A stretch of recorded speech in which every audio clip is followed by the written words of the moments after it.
தமிழக அரசை பொறுத்தவரையிலும் தமிழக முதல்வர் அவர்கள் தெளிவாக இருக்கிறார்கள்.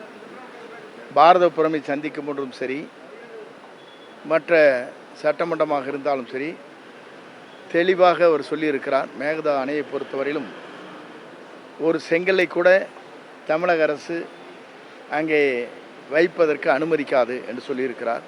ஆகவே அதுவே உங்களுக்கு பொருத்தமாக இருக்கும்.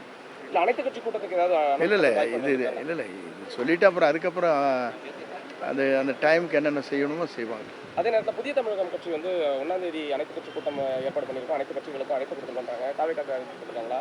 இல்லை, அவங்க தனிப்பட்ட முறையில் ஒரு இயக்கம் வந்து எது வேண்டுமானாலும் செய்யலாம், எல்லோரும் கேட்கலாம்.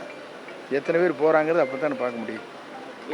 அழைப்பு எதுவும் கொடுத்துருக்காங்களா? இல்லை, அழைப்பில் எங்களை பொறுத்தவரையும் ஒவ்வொரு இயக்கமும் அவங்களுடைய செயல்பாடுகளை வெளிப்படுத்துவதற்காக இது போன்ற நிலைகளை உருவாக்குகிறார்கள், பொதுமக்களுடைய பிரச்சனைக்காக. அப்படி வருகிற போது அதில் யார் கலந்து கொள்ள என்பதை அந்த கூட்டத்தில் தான் தெரியும். இந்த மாதிரி யூஸ்ஃபுல்லான இன்ஃபர்மேஷன்ஸை தெரிஞ்சுக்க தமிழ் ஜனம் சேனலை சப்ஸ்கிரைப் பண்ணுங்கள்.